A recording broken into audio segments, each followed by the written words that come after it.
Je confronte avocats et chirurgiens parce que c'est des personnages qui travaillent avec un habit. Et le pouvoir de tout temps, en fait, est lié avec ses attributs, avec sa représentation. Un avocat ou un chirurgien, quand ils sont habillés comme tout le monde, bon, bah voilà, c'est des gens. Mais quand ils ont leur robe ou leur tenue, c'est encore autre chose.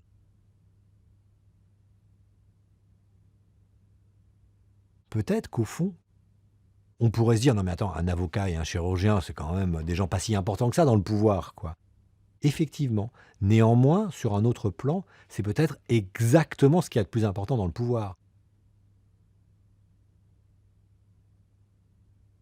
C'est des gens qui vont sauver la liberté ou qui vont empêcher la mort. Et que là, on est quand même dans ce que le pouvoir peut avoir de plus de puissance.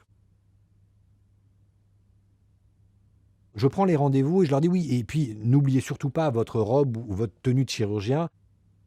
Et donc, les gens arrivent dans mon studio bah, en costume ou en tailleur, avec un sac, avec leur habit. Et donc, les chirurgiens, des fois de manière sadique, me disent oui, je sors d'opération, je vous ai gardé la tenue encore avec le sang. Et, et c'est une façon quand même de dire eh, tu vas voir qui c'est le patron.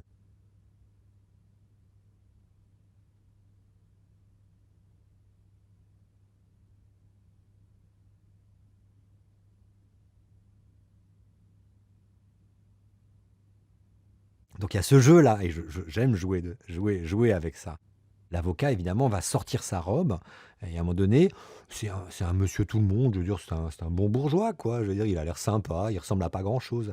Et systématiquement, homme ou femme, jeune ou vieux, ils revêtent leur robe, et c'est un autre personnage.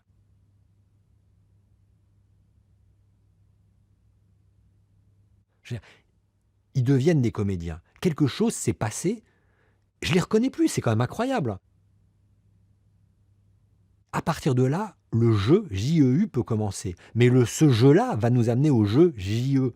Et je ne sais pas comment le dire précisément, mais j'ai une jouissance en fait à photographier ces hommes et ces femmes, ces avocats et ces chirurgiens avec leur tenue, parce que du coup, c'est des bêtes. Je vais chercher la bête chez eux.